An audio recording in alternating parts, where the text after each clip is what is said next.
Hey guys, what's up? Matt here. Welcome to the episode. Today what I'm going to be going over and talking specifically to people who have somewhat higher ticket or maybe more complex selling environments. I'm going to teach you how to problem solve your numbers really quick, okay? It might be your sales, it might be a process, there might be something going wrong in your sales that's resulting in an outcome where you don't get enough. So all right guys, make sure you stay tuned, watch all the way to the end. Make sure you like, subscribe, hit the notification bell, all that kind of good stuff, and I'll see you on the other side.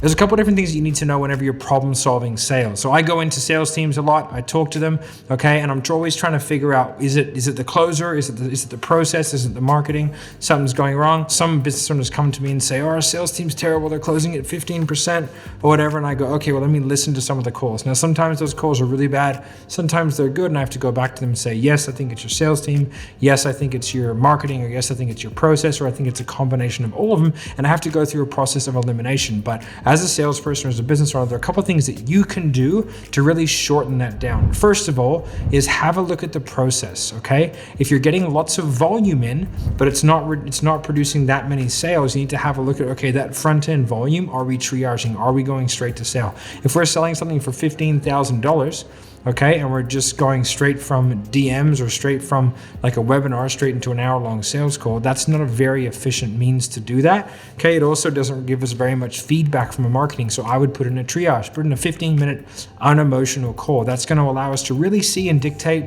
what the quality of people coming through that funnel is. Then it's like, okay, what's the qualification level of the people who go from the webinar to the triage, from the triage to the sales call, and from the sales call to the actual close? So then we might have a high ticket and a low ticket. Now I would spread that out and I would go to, here's a link for the high ticket, here's a link for the low ticket. Of the 100 people who come off the webinar and book a call, okay, 42 of them are not qualified to go anywhere. They're just not in the realm of possibility of selling, whatever the metrics that you put in there are. And then 22 of them go this way and 32 of them go this way, right? That way we can kind of track the efficacy of what we're doing, not only from a marketing perspective, so we can have a look at the pure quality coming in, because that's an unemotional metric, but then also, is our funnel producing more high ticket or low ticket sales, okay? And how many people do we have on that webinar in order to get them to book? How many people need to book in order to show up in order to be qualified to sales call, show up to sales call, and then how many people are we actually selling? Those are how you break down all the metrics, and the key to really refining your process is having a look at the weakest point in the chain. Now, sometimes it's a good idea to add more links to the chain, so then you can tease that out and figure out which one's broken. If you only have 2 links, but like part of this link is broken and part of that link is broken, it's very difficult to see where the structural weak points are.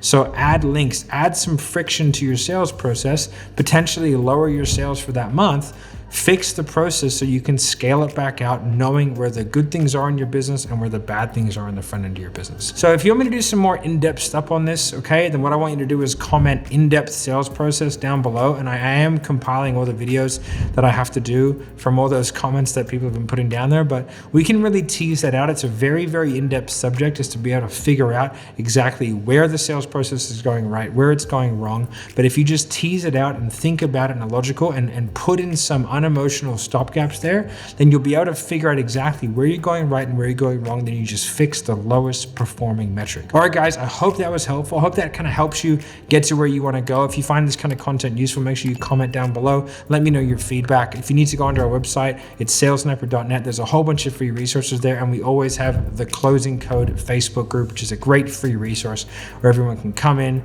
get some sales training, and have some good quality sales banter. So join that if you want. The link will be in the description. All right, guys, I look forward to seeing you on the other side. Have a good day. Bye.